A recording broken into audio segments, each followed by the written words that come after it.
Sevgili dostlar, değerli arkadaşlar, yayınıma hoş geldiniz.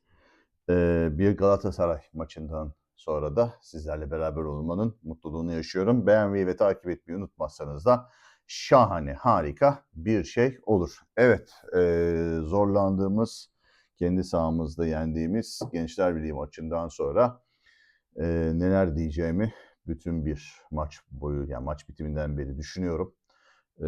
İşte WhatsApp gruplarını okudum, sosyal medyayı okudum, maçı şöyle bir tekrardan seyrettim. Neler yaptık, neler ettik, nerelerdeyiz diye şöyle bir bakasım geldi ve hemen tabii bazı maç sitelerini açtım. Beğendiğim yorumcular var. Onları dinledim. Neler oluyor, neler bitiyor diye. Ve şimdi de dedim ki bu anladıklarımızı, dinlediklerimizi, yaptıklarımızı, ettiklerimizi bir dışarı verme zamanı. Çünkü ben bunları yaklaşık 3 senedir söylüyorum. Hiç kimse de hayır diyemez. Evet, şimdi gelelim Galatasaray'ımızın neler yaptığına efendim Gençler Birliği maçında. Gençler Birliği'nin başında çok camiamızın sevmediği bir teknik direktör vardı. Bize de ters gelen, Hatay'la da bizi yenen Volkan Demirel. Daha sonra bu deprem zamanında yaptıklarıyla belki sevildi ama çok da öyle bir şey bırakmadı. Efendim bu akşam su içeceğim.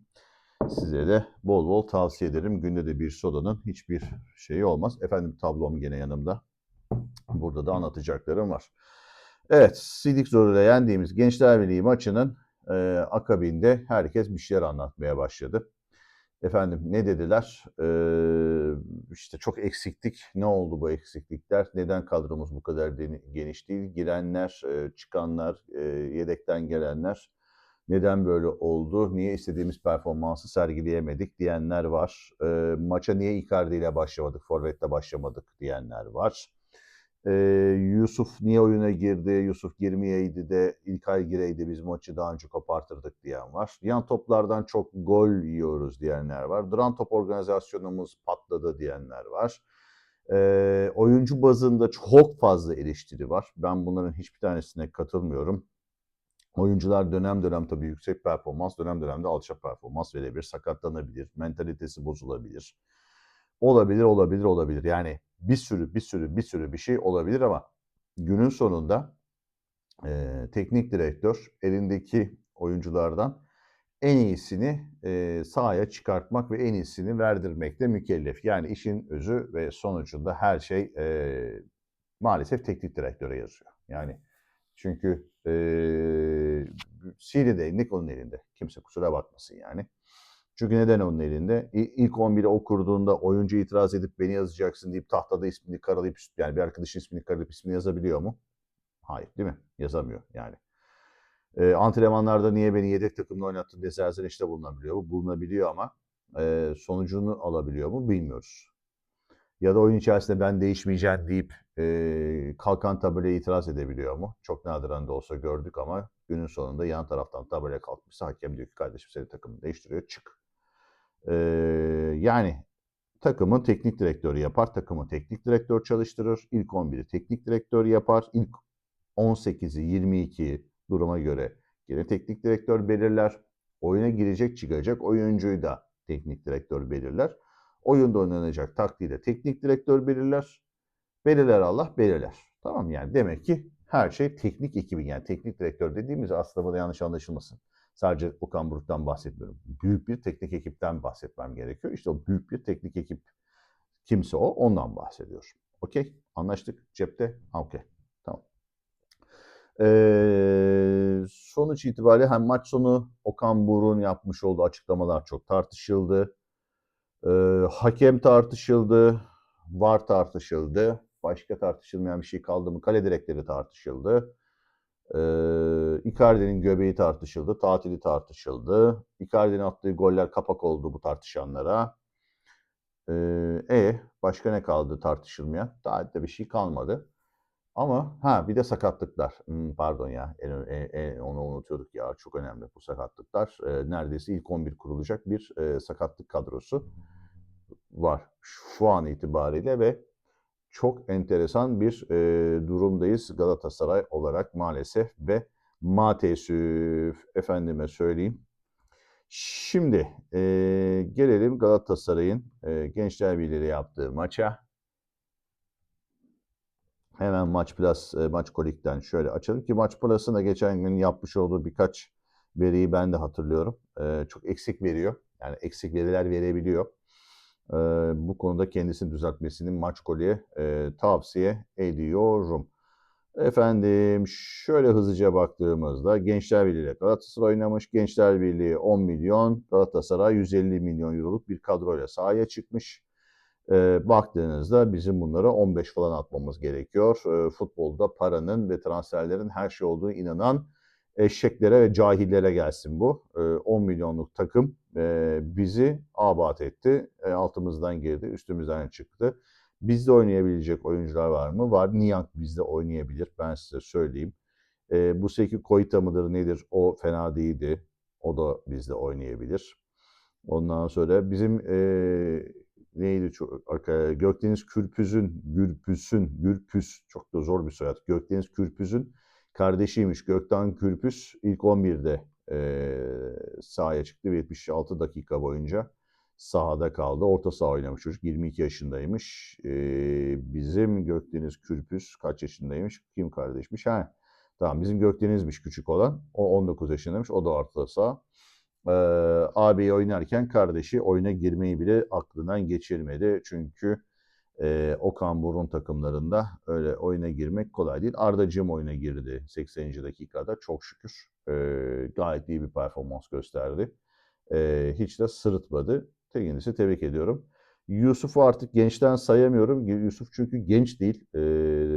Yani 22 yaşında insan Avrupa'da artık neredeyse dedeye geliyor yani. O yüzden hani 22 yaşındaki Yusuf'u genç saymak futbola hakaret. Çünkü 16 yaşında Arsenal forması giyen bir futbolcu oyuna atıp pardon Liverpool özür dilerim. Liverpool 16 yaşındaki oyuncusunu oyun sahaya atıp bir de galibiyet golünü ondan alınca işlerin şekli biraz değişiyor. Geçen günde birisi bunu galiba Twitter'ımda profile yani işaretlerine kaydettim galiba ya da bir yerle paylaştım ama şey diyordu yani Galatasaray'ın bu altyapıyla ilgili bir an önce çalışmalar yapması lazım ve Okan Buruk'un da artık bu konuda kendini geliştirmesi gerekiyor. Çünkü Avrupa'da işler çok değişiklik göstermeye başladı. Hiç de öyle dışarıdan bakıldığı gibi genç arkadaşlar yani büyük takımlar genç futbolculara aşırı yönelmeye başladı. Lütfen rica ediyorum bu konuda siz de bir çalışma yapın diyen bir paylaşım vardı. Hem de Okan Buruk'u çok da seven bir yorumcu tarafından yapıldı bir yorum. Şimdi şöyle bir şey var. Bir Okan Buruk'u çok sevenler var. Bir de Okan Buruk'u az sevenler var. Okan Buruk'u hiç sevmeyenler var. Ben insanları sevip sevmemekle alakalı değil, Arma'yı sevmek ve sevmemekle alakalı bütün bu yorumlarım. Benim için Arma çok önemli. Arma'nın ön plana çıkması çok önemli. Zaten şu anda geldiğimiz noktada batmış durumdayız. Yani ne diyeyim ki? Yani artık ne diyeyim ki?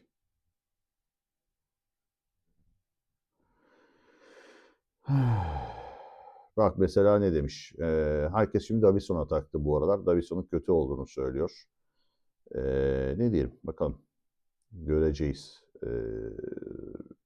Bu aralar Sara'nın da çok kötü olduğunu, Gabriel Sara'nın da çok kötü olduğunu söylüyorlar. Bakalım o da nereye varacak ama bir futbolcu kötüyse bence ve tutmuyorsa yani performans veremiyorsa, kondisyon tutmuyorsa, ne bileyim oyunda yoksa bu tamamen teknik ekip kaynaklıdır arkadaş. Eğer formsuzsa oynatmayacaksın.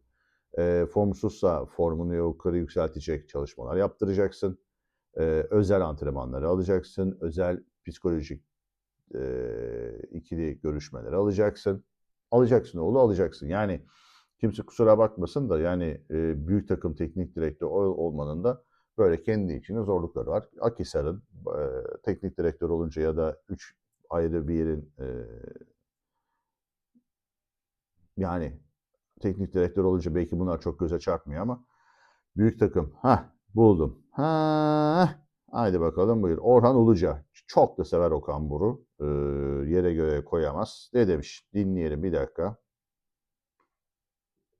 Nerede? Ermeni'ye, Manchester City'ye, Ha. Real Madrid'e. Şu anda bakıyorum mesela dünyanın en çok parası olan, en çok transfer yapan, en güçlü kulübü Bayern Münih'e, Manchester City'ye, Real Madrid'e. Ya hepsinin oyuna soktuğu genç oyuncular var ya çok rahat. Şurada Leonard Carvalho'yu 17 yaşındaki çocuk Şampiyonlar Ligi maçında 10 numara çıktı. Union Berlin maçında Bischoff girdi, orta yaptı. Herif yerine beraberlik golünü getirdi. Yani her kadronun her yedek kulübesinde 2-3 tane o takımın altyapısında oynayan iyi yetenekler var ama bunlar süs bebeği gibi durmuyor. Gayet de oyuna girip işler yapıyorlar. Bugün Galatasaray'ın ihtiyacı var. Her bir oyuncuya ihtiyacı var. Hani nerede kim var? Kim bugüne kadar kimi görebildik? Ama görüyorum. Ya inanamadım ya. 17 yaşındaki çocuğu Bayern Münih dikti. En zor maçta 10 numara verdi. Performans alıyor. Bugün Barcelona'nın stoperi 17 yaşında ya. 17 yaşında. İspanya milli takımı 17 yaşında stoper başladığında. O yüzden 16, 17, 19 nasıl farklı bir 17 yıl yaşayabilir de aralarında hiçbir zaman koyamayacağımız kadar büyük bir farklar oluşabilir yani iki takım, iki oyuncu arasında. Gerçekten artık bu transfer bolluğuna bir set çekilmesi ve artık bu tarz takımların kesinlikle ve kesinlikle kendi altyapısından oyuncular yetiştirmesi gerekir. Çok uzun zaman oldu. Galatasaray'ın şu anda çok şey iyi gidiyor. Her konuda gerçekten büyük güzel işler yapılıyor ama bu konu ciddi eksiği. Parası oldukça, transfere yöneldikçe buranın iş yapması da mümkün değil diye görüyorum ben.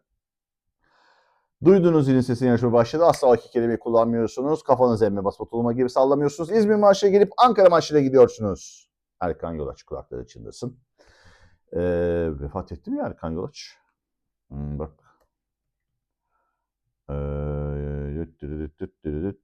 Yok yahu. 2024 yılında vefat etmiş ya. Çok üzüldüm. Evet hayır.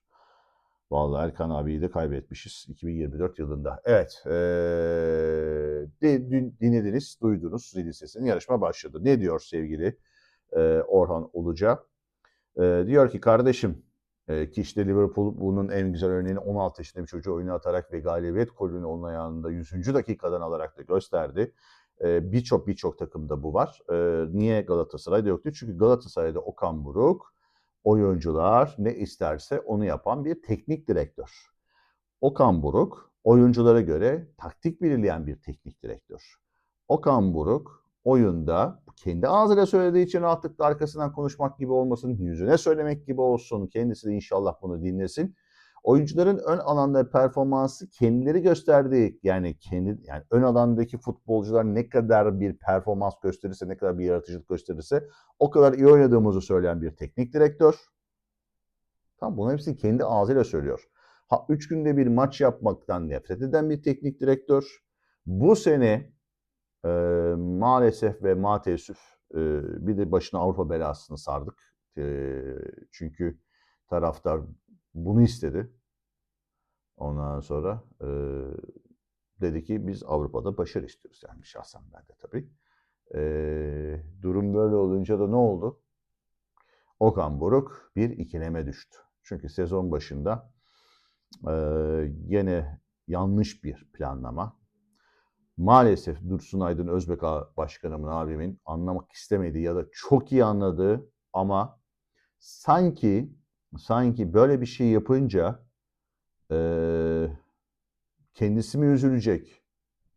Okan Buruk mu üzülecek? Yönetimdeki arkadaşlar mı üzülecek? Yani Sportif AŞ'deki arkadaşlar mı üzülecek? Kim üzülecek bilmiyorum. Birini kırmamak, dökmemek için sürekli futbol aklımızın ne kadar iyi olduğunu anlatıyor. İşte 3 sene şampiyon olmanın da ve Avrupa'da bu sene iyi gitmenin de bu başarıdaki en büyük rolünde bu sportif aklın olduğunu söylüyor. İşte hatta Gençler Divanı'nda da Zidane'ı mı istiyorsun, Zidane'ı mı koyalım falan gibi böyle bir çıkış yaptı. Ama anlamadıkları ya da anlaşılamayan, anlatılamayan, belki bizim anlamadığımız o da olabilir. Yani bunda da hiçbir behis yok. Ama kuvvetle muhtemel. Benim düşüncelerim doğru. Ama yapılan yanlış da şu. Galatasaray'ın oyuncu transfer politikası rezalet. Rezalet. Oyuncudan performans alma konusunda dönem dönem çok iyi olmakla beraber dönem dönem felaketiz.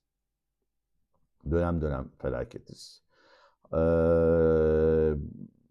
Sen elinde yabancı oyuncu almasının hakkı falan filan varken bütçede de bunun için bir yerin varken kalkıp da sezon başında genç çocukları kadroya katıp onlardan verim alamamak da nasıl diyelim en büyük şey olsa gerek, yani başarı olsa gerek. Yani kadro mühendisliği sezon başında yapılamadı. Çünkü neden? Okan Buruk anladığım kadarıyla çok oyunculu bir kadro sisteminin boşa işi olduğunu ve kendisine zul olacağını ya da yük olacağını düşünüyor. Hatta sezon başında katıldığı televizyon programlarında kendisine sorulan ya hoca orta sahaya oyuncu alacak mısın, işte onu alacak mısın, bunu alacak mısın şeylerine ne diyelim sorularına hep gülerek ve farklı şekillerde cevaplar vermişti.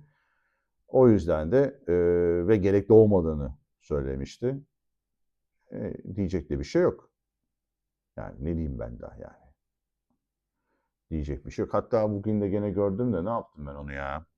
Allah kahretmesin ya. Üf, geçen gün birisi liste yapmıştı. Çok iyi bir listeydi de. Ben ne yaptım onu?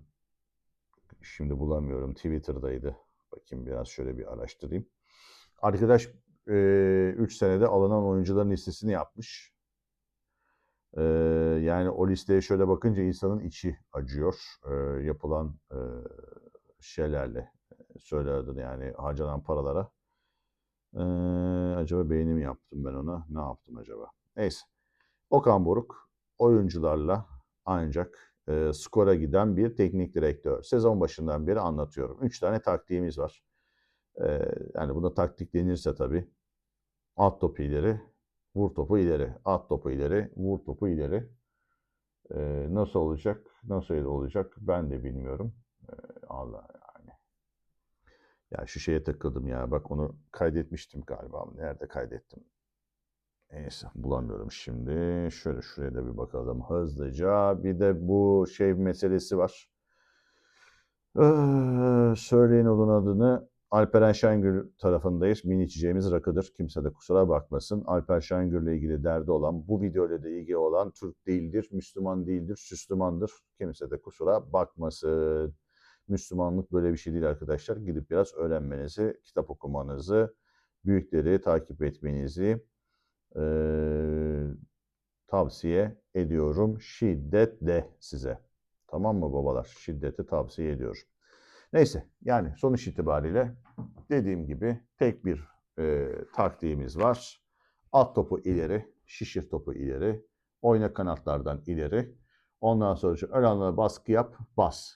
Yani zaten önünde burada şiştin, topu çıkartamıyorsun. Attın ileri topu, burada şiştin. Topu uzun oynadın. Hatta şunları da alayım kenara. Bugün çizerek yapalım. Bakalım nasıl olacak. Dur şurada. Alalım kırmızı kalemimizi. Bakayım gözükecek mi? Herhalde gözükür diye düşünüyorum. Şimdi buraya kırmızıyla çizdim. Kaleci, defans, defans. Buraya da Torreira geliyor. Burada bir üçgen yapıyorsun. Pas taşıyorsun, pas taşıyorsun. Topu şuraya kadar getiriyorsun bazen. Bazen getiremiyorsun. Ön alanda presi yedin mi? Langırtköy sandı. Şuradaki adama uzun oyna. Ya da şuradan kanada Baya Yunus'a uzun oyna. Bunlar topu tuttu indirebildi ki bu arada sen buralardasın. Bak şuradasın ve şu alana top atıyorsun. Burası ile burası arası 20-30 metrelik bir alan. Buradan ekip buraya depar atarak geliyor. Kanatlar depar atarak gidiyor. Bekler depar atarak geliyor. Kanatlar depar atıyor falan. Topu burada yakaladın. Tamam mı? Ne yapacaksın? Buradan sana destek birimlerine ihtiyacın var. Topu burada tutuyorsun, eveliyorsun, geveliyorsun. Bunun önüne atıyorsun. Bu koşuyor. Sen buradan koşmaya çalışıyorsun. Bu ters kanattan gelmeye çalışıyor falan. Abuk sabuk bir planlama. Hiç önemli yok yani. Hiç yaptıkları bir şey yok. Ya da atıyorum uzun oynadın, topu burada alamadın, indiremedin. Defans aldı. Defansa pres koyuyorsun. Buradan koşuyorsun. Buradaki bütün bu adamları uzun oynadığın için tabii. Bütün bu adamlar deparla buraya kadar geliyor. Yani şuradan şuraya 40 metrelik depar atıyorlar. 30 metrelik, 35 metrelik, 40 metrelik diyelim. Kısaca bir depar atılıyor buraya kadar. Topu burada kazanmaya çalışıyorsun. Kazanıp geri dönüp baskı kurmaya çalışıyorsun. Avrupa maçlarının hiçbirisinde böyle oynamıyoruz. Avrupa maçlarında dediğim gibi Lucescu futbolu oynuyoruz. İtalyan futbolu oynuyoruz. Akıllı futbol oynuyoruz. Çağımızın gerekliliklerini yerine getiren futbol oynadığımız için başarılıyız. Burada da ne yapıyoruz? Topu şu alanda bekliyoruz. Tamam mı babalar? Avrupa'da. Buralarda öküz gibi basmıyoruz. Pres koymuyoruz. Şu alanda bekliyoruz. Burada ani presle şu alanda yani aşağıda çok indirmeden şu alanda pres yapıp kazanıp golümüzü atıyoruz. Bu alanı kalabalık tutuyoruz, presliyoruz. Adamları geçirmiyoruz ve kanatları indirmemeye çalışıyoruz. Okey. Ne kadar basit değil mi? Avrupa'da doğru işler yapıyoruz. Hiçbir his yok bu konuda. Hiç diyecek de bir şey yok. Avrupa'da hakikaten işlerin doğru gitmesindeki sebep bir oyuncularımızın ve teknik ekibimizin maç seçmesi. 2 kere 2 4. İkincisi ise söyle adını daha doğru bir sistemle oynamamız. Lige geldiğimizde ne yapıyoruz? Lige geldiğimizde şımarık şımarık hareketler, oyuncuların maç seçmeleri, efendime söyleyeyim performans verememeleri. Ha bir de şey vardı ya, dur unuttum bak ya. Neydi bu Florya'dan taşınmamızın ve Florya'dan çıkmamızın ana sebeplerinden bir tanesi oradaki pistimizin çok eski olduğu, sert zemin olduğu, beton üzerine yapıldığı ve insanların hamstring kasının sıkıntı yaşamasıydı. Kas sakatlıkları çoğunlukla maalesef Florya'nın zeminine bağlanıyordu. Görüyorum ki Florya'nın zeminine bağlansa da bağlanmasa da durum şudur ki bizim sakatlıklar olmaya devam ediyor yani. Nasıl olacak, nasıl bitecek? Ben bu işi hiç anlamıyor arkadaş var. Allah ben nasıl olacak, nasıl bitecek? Öyle. Bu sakatlıklar nereden geldi babalar ya? Bu sakatlıklar niye oluyor? Bana birisi anlatsın. Bu sakatlıklar niye oluyor arkadaşım? Bana desin ki biri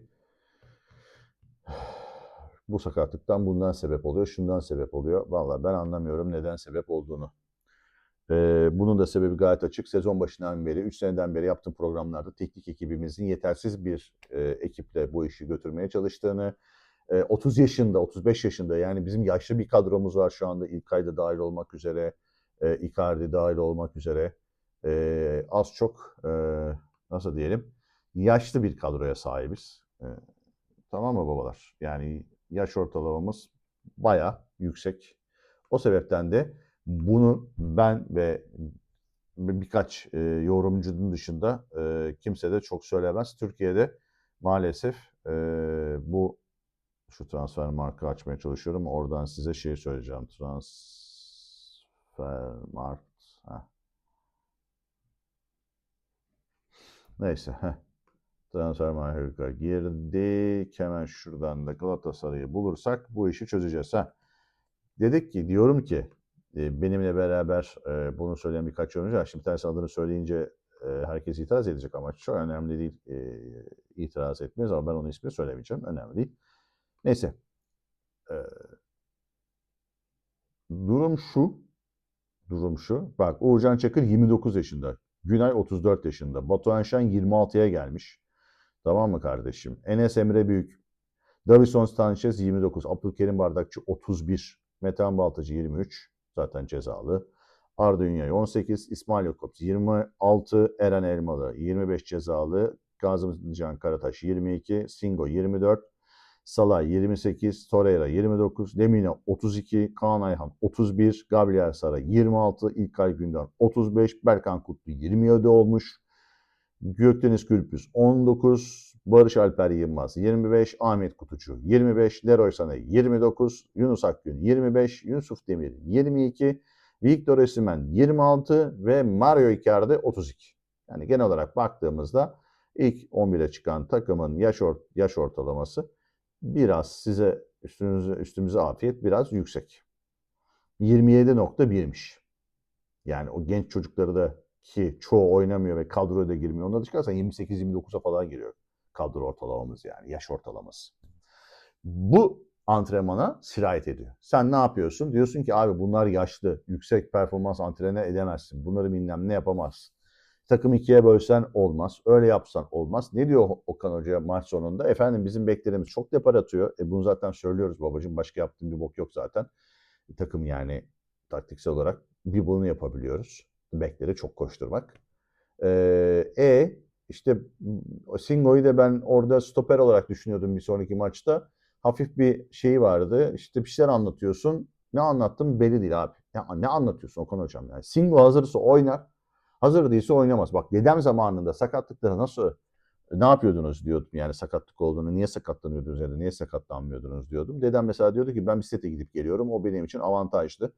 Ama masör dermiş ki o zamanlarda bak düşün yani masörler olurmuş ve oyuncuları masaj yaparken adale sertleşmesini en iyi onlar anlarmış ya da adalede bir sorun olmadığını, bacaktaki sorunları en iyi onlar anlarmış ve dermiş ki arkadaş sen bugün çok zorlama. İşte şu kasında sıkıntı var, baldırında sıkıntı var, üst kasında sıkıntı var, şuranda sıkıntı var, buranda sıkıntı var. Anlatabiliyor muyum? Bir de dedemlerin zamanında öyle kadife gibi çim saha böyle adamlar çamurda oynuyorlar. Öyle kramponlar falan hani gerçekten Avrupa'dan zar zor getirilmiş. Türkiye'de 3-5 tane bulunmuş. Bir iki tane kramponu var. Bütün sezon oynayabildiğin top desen içine şişirip taktıkları böyle domuz yağıyla yağlanan abuk sabuk bir topla oynuyorsun. Şişiyor mişiyor yani çamurla suyla beraber. Ağırlaşan bir top.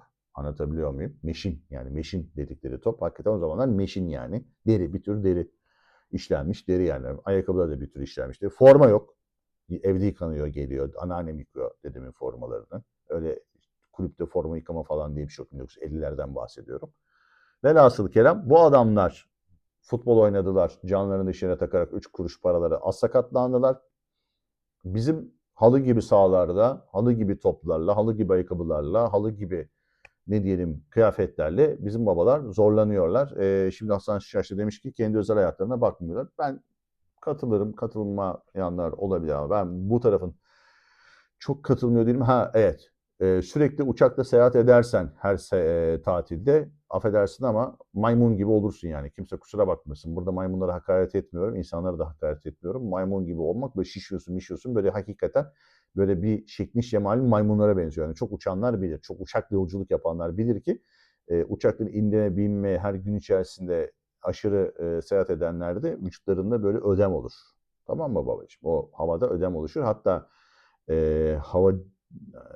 hava yollarında çalışan personeller, pilotlar, hostlar, hostesler sürekli uçtukları için organları bize göre daha büyüktür ve erken emekli olurlar. Daha sık doktor kontrolüne giderler. Sürekli havada o basınçlı uçağın içinde oldukları için, düdüklü tencerenin içinde seyahat ediyorsun binelerde. Tamam mı? Bilmeyenler de otursun biraz araştırsın da bilsinler. Sonra Icardi zırt pırt uçuyor. Ben de bunun olmaması gerektiğini söyledikçe de tamam Icardi'nin siz yalayın kıçını daha. Devam edin kıçı yalamaya siz. Galatasaray armasını değil de Galatasaray'da oyuncuların kıçını yalayın. Neyse önemli değil.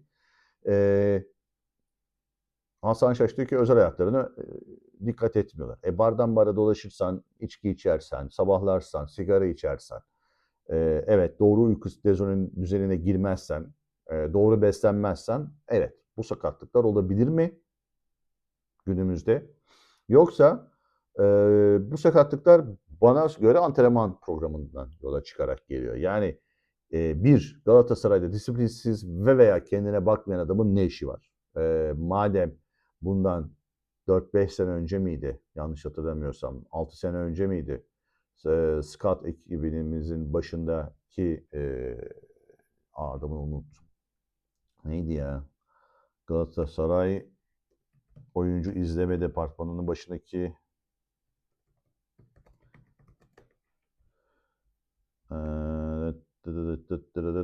dur bir dakika söyleyeceğim dur. Siz söylediniz şu anda ben farkındayım da.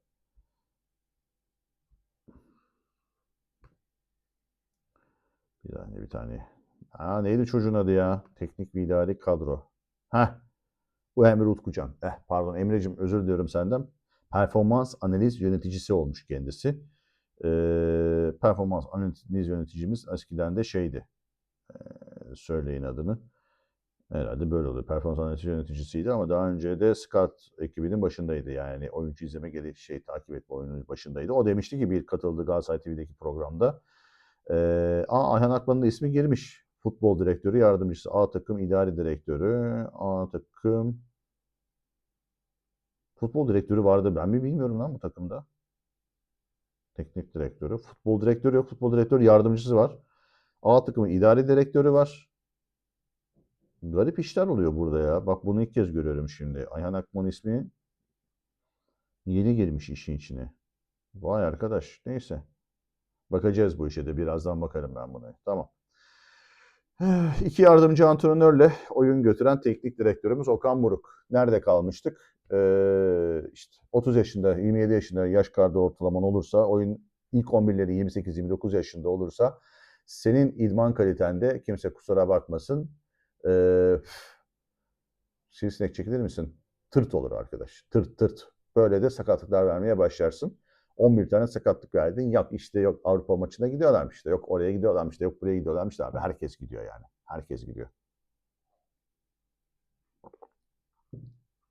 Bu herkesin gittiği bir turnuvada her takım bu kadar sakatlık vermiyor. Ve belli teknik direktörlerin takımları Avrupa'da belli sakatlıkları verir. Herkes tarafından bilinir. Arsene Wenger'in takımı veriyor muydu kardeşim?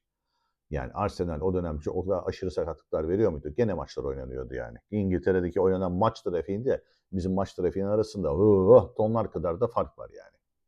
Baktığında ki adamlar senelerden beri itiraz ediyorlar. Pep Guardiola'nın takımında sakat var mı? Hemen City'ye girip bakalım. Kaç tane sakatı varmış sevgili City'nin şu anda an itibariyle. Hemen giriyor.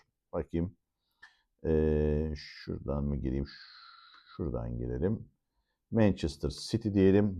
Manchester City diyoruz. Manchester City. Gel bakalım Manchester City. Kaç sakatlı varmış Manchester City'nin? Hemen bakıyorum abi. Sakatları.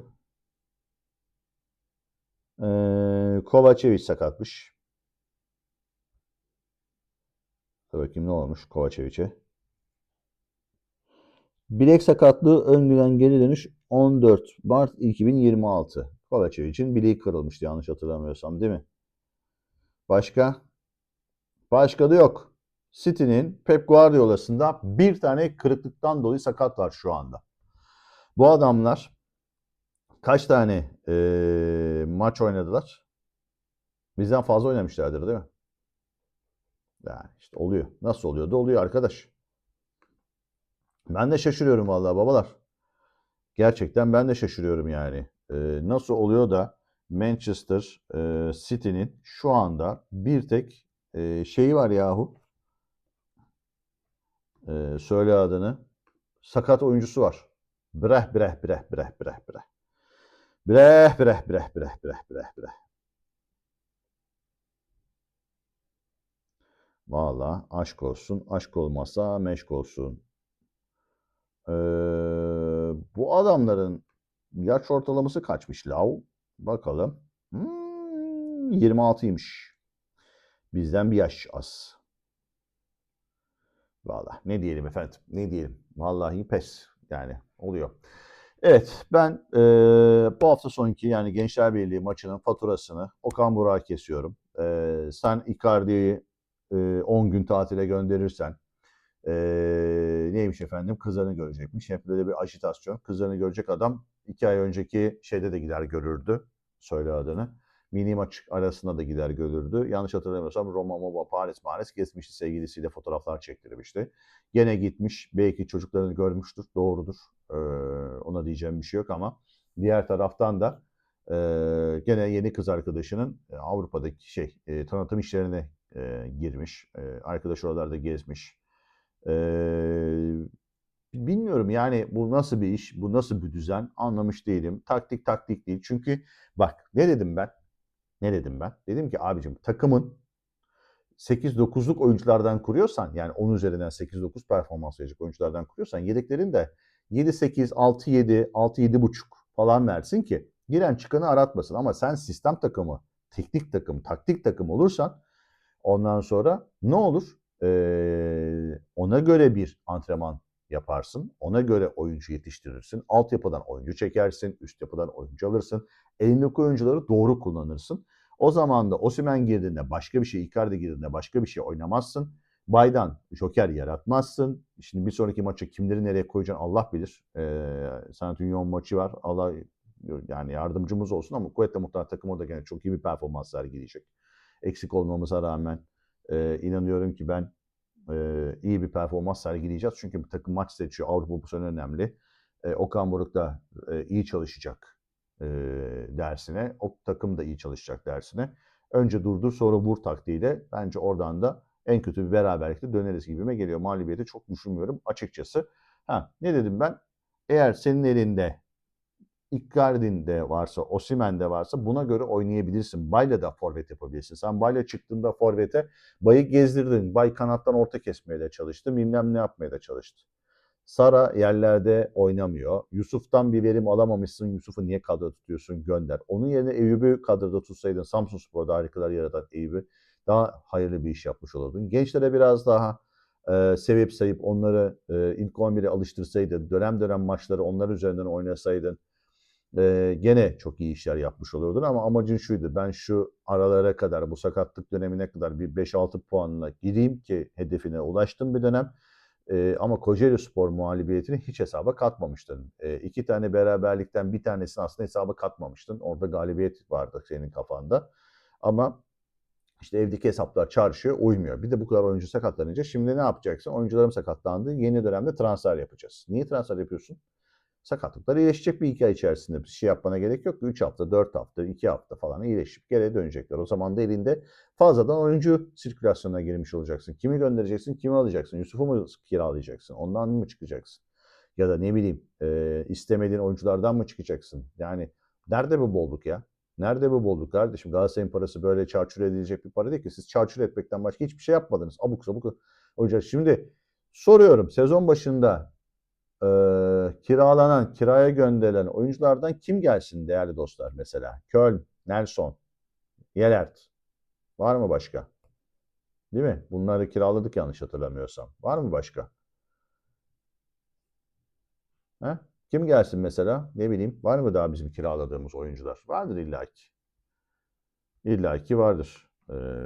Bir sürü oyuncu aldık, sattık, kiraladık. Son dakika istemedik. Sakatlara bak. Victor Osimhen. Neymiş? Uyluk getirilmesi. Buna diyeceksin ki milli takımda sakatlandı. Sen de idmanının çoğunluğunu yapıyor. 2 günlük milli takım kampındaki maçta sakatlanmaz o adam. Yani sen de su birikir. Bir damla gerekir. Bir depara bakar. Bir deparda da su taşar bardaktan. Efendim kasık fıtığı olmuş Yusuf'un. Fıtık etmişiz Yusuf'cuğumuzu. Oynama izni yokmuş. Niye oynama izni yokmuş ya? Şampiyonlar Ligi'ne oynama izni yokmuş. Berkan Kutlu'nun sakatlığı bilinmiyormuş. Peki. Kaan Ayhan'ın sakatlığı kasık sakatlığıymış. Geri dönüş bilinmiyormuş. Mario Lemina sakatlığı bilinmiyor. 3 hafta. Singo'nun uyluk gerilmesi var. Onun ne zaman döneceği bilinmiyor. Kazımcan Karataş'ın oynama izni yok. Liste yazılmamış. Eren Elman'ı spor mahkeme cezalısıymış ama Avrupa'da oynayabiliyor diye biliyorum. Jakobs o da yok. Neymiş? Sakatlığı bilinmiyor. Geniş dönüşü bilinmiyor. Metehan Baltacı neymiş? Spor mahkeme cezalısı ama Avrupa'da oynayabiliyor diye biliyorum. Türkiye'deki yani yerel cezalar Avrupa'da geçerli değil diye biliyorum. Efendim flash ayrılıklar. Elert, Frankowski, Cuesta, Nelson, Zaniolo. Biz Zaniolo'yu çok isterdim gitmemesini. Bunların hepsi kiralık olarak gitmiş. Gidenlere de şöyle bir bakalım. Gidenlerden en çok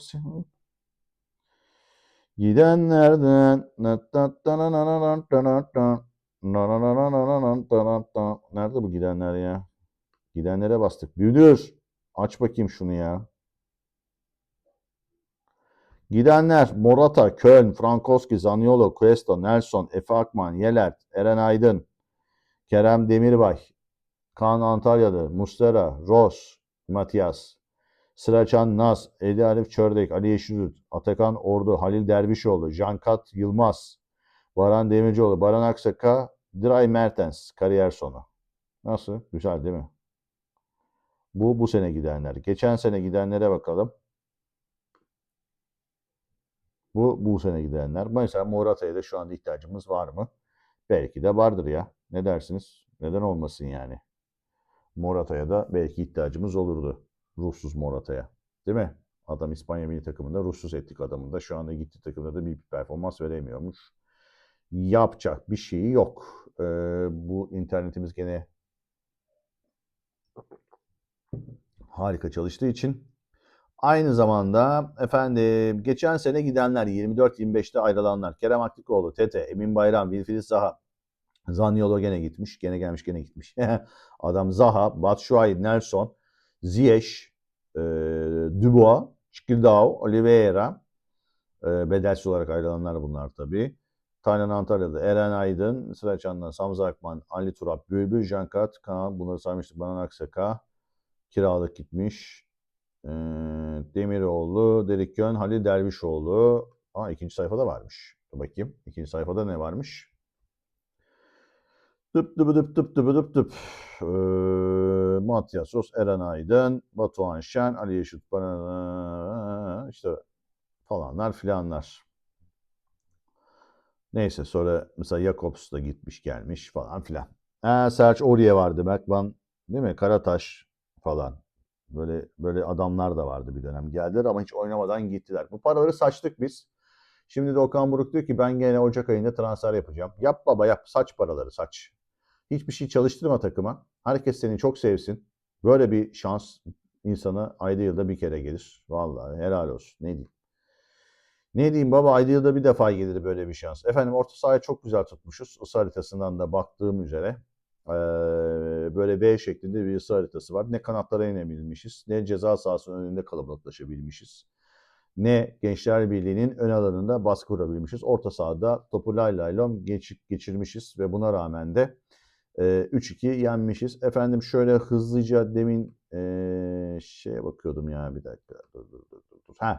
Bir de şimdi şey çıktı efendim kırmızı kartla rakibimiz maç kazanıyormuş. Biz şey yapamıyormuşuz, kazanmıyormuşuz diye. Peki Ağustos'un Gaziantep kırmızı kart almış. Karagümrükspor kırmızı kart almış. İlk iki maçımızda kırmızı kart var rakiplerimize. Sonraki Beşiktaş maçında biz kızarmışız. Ondan sonraki Göztepe maçında Göztepe kızarmış. Trabzon maçında Trabzon kızarmış ve Gençler Birliği maçında da Gençler Birliği kızarmış. Bu arada adamlar 10 kişi bize gol attılar. Bunların hepsini unutuyoruz ve biz hala utanmadan hakem konuşabiliyoruz. Buna da hayret ediyorum. Evet, konuşmamız da bazen gerekiyor. Yanlış anlaşılmasın. Yani utanmadan derken yani oynadığımız futbolu konuşmadan direkt işte oyuncuları ne bileyim işte hakemi işte sahayı üçüncü kişileri falan konuşuyoruz ya ben buna hakikaten çok hayret ediyorum ve buna inanamıyorum. O yüzdendir ki bu çıkışım. Bu haftaki hakem de bir penaltımızı es geçti. Net baya yapılan penaltıydı çaprazdan. Şeye yapılan kırmızı kart gören Salahi kardeşime yapılan da kırmızı karttı bana göre. O pozisyonlarda Avrupa'da kırmızı kart veriyor. Bizim VAR çağırmadı. Niye? Çünkü o döneme kadar bir tane kırmızı kart verilmişti. Bir kırmızı kart verildiği için ikinci kırmızı kartlar Türkiye'de verilmez. Ayıptır. Bir takımı üstümüze saldırtmayalım durumudur. Neyse bunu da geçtik. Yani bu maçta hakikaten hakem ortalama bir maç yönetse de dönem dönem rakibin hareketlerini, kontrolsüzlüğünü vermedi. Öyle yani işte. Yani felaket rezalet bir durum. Şimdi bakalım hafta arası Avrupa Kupası maçında ne yapacağız? Ben de heyecanla bekliyorum. Ama gene dediğim gibi yol ayrımındayız. Ya Okan Buruk dediğim gibi ligi seçecek ya Okan Buruk dediğim gibi Avrupa'yı seçecek. İkisini bir arada götürme şansı yok. Şimdi de Avrupa Türkiye Kupası geliyor. Şınanay'la yavrum hopa Şınanay. Şimdi önümüzde 1 Aralık Fenerbahçe maçı var. Pazartesi günü oynuyoruz. 25'inde Saint Galois'la içeride oynayacağız. Çok büyük avantaj. Gene içeride oynuyor olmamız. Bak yani çok, hani okusan, üflesen, istesen, ayarlasan falan bunlar olmaz yani. Vallahi bunlar olmaz. Bak içeride Gençler Birliği oynuyorsun. Sonra gidiyorsun içeride Galois'la oynayacaksın Belçika takımıyla. Çok önemli maça çıkıyorsun. Tribün desteği de alacaksın. Sonra gene içeridesin yani İstanbul'dasın. Fenerbahçe oynuyorsun. Üstüne 5'inde Samsunspor'la oynuyorsun. İçeride çok önemli bir maç. Samsunspor çok iyi çünkü. Bugün de Beşiktaş'ta bir berabere kaldı. Müthiş iyi bir takım. Merak ediyorum o maçımızı. Arkasından 5'i 13'ünde Antalya'ya gidiyorsun. 21, 10 ve 18.01 iki tane Kasımpaşa Antep gene içeridesin abi. Yani müthiş bir şey. Bir 9-12 şeye gidiyorsun. Söyle adını. 9-12'de bir Monaco var. Monaco'yu çok severiz. Prekazi. Bir de o Monaco stadında Süper Kupa kazanmıştık. Bilmeyenlere söyleyeyim. Sonra içeride Atletico Madrid. En sonunda dışarıda Manchester City ile oynuyoruz. O zamana kadar da zaten 28-01 arkadaşlar iyileşmiş olurlar. Birçok arkadaşımız diye tahmin ediyorum. Bir, teknik ekibimiz hakikaten çok kötü. Çok kötü. 2, oyuncular maç seçiyor. 3, diyecek de bir şey yok yani. 3 yok yani. 3 de yönetim zaten bir şey diyeceğim. Onlar da alınıyorlar. O yönetim diyecek bir şey yok. Taraftarımızın bir kısmı Okan Burak'a transfer yapma. Bir kısmı oyuncu yetiştir diyor. Bir kısmı sen ne oynatıyorsun diyor. Bir kısmı sen ne muhteşemsin Allah başımızdan eksik etmesin diyor. Saçma sapan bir hallerdeyiz. 2026 seçimlerine Dursun Başkanımız aday olacakmış. Hayırlı uğurlu olsun. Devam edeceğim ben projelerime demiş ki zaten ben bunu biliyordum çok önceden de söylemiştim. Devam edeceğini. Valla durum bundan ibaret. Ne diyeceğimi bilmiyorum. Teknik analiz yapmaya da gerek yok. Neyin teknik analizi yapacaksın? Ölmüş Icardi seni kurtardı. Ölmüş Icardi bu ligde bu kadar gol atıyorsa siz varın düşünün gerisini. Şimdi ölmüş Icardi bakın Gilas maçında neler yapacak onu da çok merak ediyorum. Orada o kadar rahat oynayamayacak diye düşünüyorum. Çünkü adamlar bizi daha genç futbolculardan kurulu bir takım olduğu için bize bayağı bir önlem alacaklardır. Değerli dostlar, sevgili arkadaşlar. Bakalım şu Gilas takımı da kimmiş, kimlerdenmiş?